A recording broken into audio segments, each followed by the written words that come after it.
Um dos dilemas mais enfrentados pelas pessoas atualmente é a procrastinação. A procrastinação pode se manifestar de duas formas bem comuns. Ou você evita começar uma tarefa, ou até começa, mas nunca chega a concluir. É como quando você adia repetidamente a leitura de um livro. Às vezes, você nem começa, outras vezes até inicia, mas logo abandona antes de chegar ao fim. Isso se aplica a qualquer tipo de atividade. O curioso é que muitos procrastinadores crônicos vivem nesse ciclo eterno. Têm dificuldade não só em executar ações, mas principalmente em finalizá-las. E isso, com o tempo, pode afetar profundamente diversas áreas da vida. Relações pessoais, vida profissional, rendimento nos estudos, tudo sofre. E talvez o mais preocupante, a autoestima e o senso de capacidade da pessoa também vão sendo minados. Um indivíduo que vive nesse padrão pode acabar se vendo como um fracasso, alguém incapaz de fazer o que deveria. Mas calma, há como entender esse fenômeno e buscar estratégias práticas para mudar esse cenário. Antes de mais nada, é essencial entender duas engrenagens fundamentais por trás da procrastinação. A primeira é a neurobiologia, ou seja, o que acontece no seu cérebro quando você procrastina. Por que é tão difícil começar uma tarefa? Por que mesmo sabendo dos prejuízos de adiar, a gente continua fazendo isso? E por que às vezes até começamos, mas não conseguimos terminar? A segunda engrenagem diz respeito à forma como nossos pensamentos influenciam nossos comportamentos. Isso é amplamente estudado na psicologia cognitiva.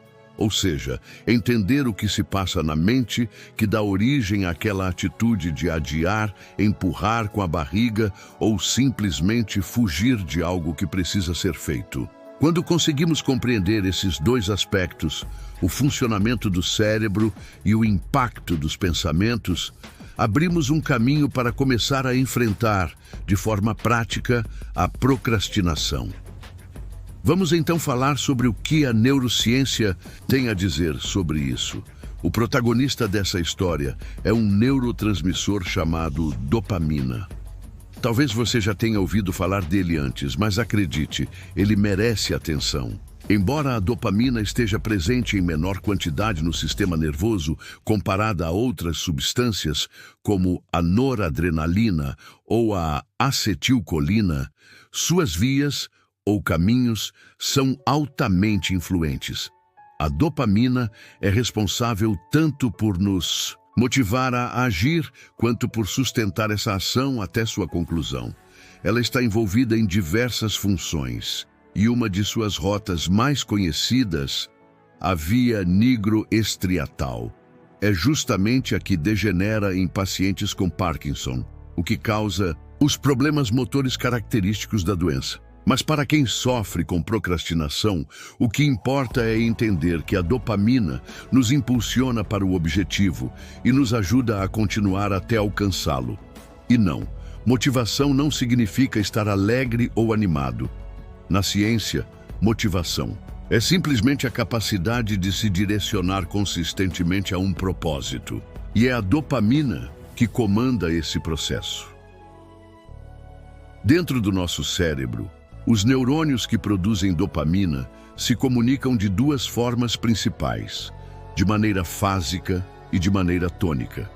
A dopamina fásica é aquela descarga intensa e rápida que nos faz agir por impulso, como comer algo fora da dieta, exagerar numa compra ou até tomar uma decisão precipitada. Já a dopamina tônica é mais estável e constante, como um gotejamento contínuo que nos mantém atentos e focados. É essa dopamina tônica que nos ajuda a manter o engajamento em tarefas longas ou monótonas. Quando ela não funciona bem, ou quando é constantemente desviada para estímulos mais prazerosos, a pessoa tem dificuldade em se concentrar e terminar o que começou. E é justamente aí que mora o problema da procrastinação. Se você é do tipo que começa uma atividade e logo perde o interesse ou se distrai facilmente, Pode ser que sua dopamina tônica esteja sendo roubada por estímulos externos mais atrativos, como redes sociais, vídeos curtos ou qualquer forma de entretenimento instantâneo. Inclusive, um quadro clínico em que a procrastinação aparece com bastante frequência é o transtorno de déficit de atenção e hiperatividade, o famoso TDAH.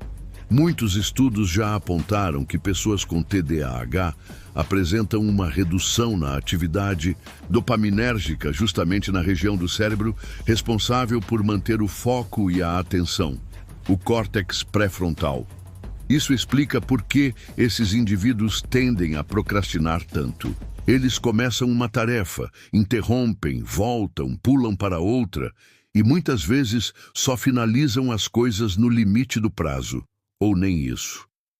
Medicamentos usados no tratamento do TDAH agem justamente nessas vias dopaminérgicas para tentar restaurar esse equilíbrio e facilitar a execução de tarefas. E olha só que importante, se você está se identificando com isso, talvez valha a pena investigar a fundo.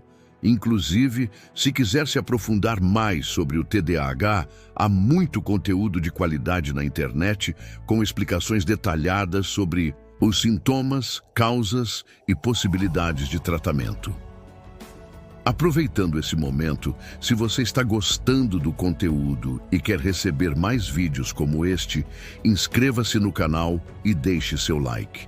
Isso nos ajuda a alcançar mais pessoas e continuar produzindo conteúdo de qualidade. Agora voltando ao tema. Entender a base neurológica da procrastinação nos dá uma vantagem, pois nos mostra que não se trata de preguiça ou falta de caráter, como muitos pensam. Trata-se de um sistema motivacional desregulado. E mais, dopamina não é a substância do prazer, como muitos acreditam. Ela é principalmente a substância da motivação. É possível sentir prazer em uma atividade mesmo sem a presença ativa de dopamina. O que você não conseguirá é se sentir motivado a iniciar ou sustentar uma ação sem ela.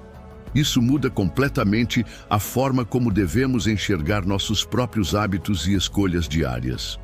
O que acontece, na prática, é que existem poucas vias dopaminérgicas no nosso cérebro que realmente controlam o comportamento. E essas vias são constantemente colocadas à prova, especialmente no mundo de hoje. Pense bem, estamos cercados de estímulos altamente atrativos, muito mais interessantes do que as nossas obrigações. Redes sociais, vídeos curtos, jogos, notificações, tudo isso compete pela sua atenção. Assim, tarefas como estudar, escrever, organizar documentos ou até limpar a casa acabam perdendo a disputa por dopamina. O cérebro, em busca de economia de energia e recompensa rápida, tende a fugir dessas tarefas e buscar alívio imediato. O procrastinador, então, direciona seu comportamento para atividades que, embora mais prazerosas no momento, não oferecem benefício real a longo prazo. E com o tempo, isso cria um ciclo vicioso. Quanto mais você adia uma tarefa importante, mais culpa e frustração você sente. E essa frustração, por sua vez, te afasta ainda mais da ação, reforçando a procrastinação. Portanto, não se trata apenas de força de vontade. Lutar contra a procrastinação exige entender como o seu cérebro funciona e adaptar sua rotina para isso.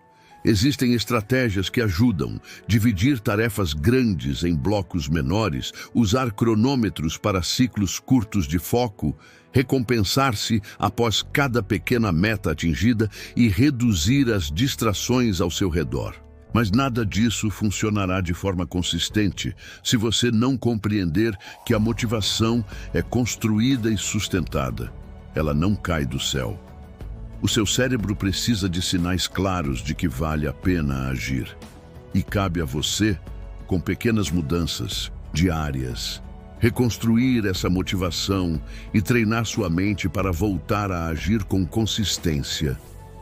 A procrastinação pode parecer um inimigo gigante, mas, com conhecimento e prática, você pode vencê-la. Lembre-se, não é sobre ser produtivo o tempo todo.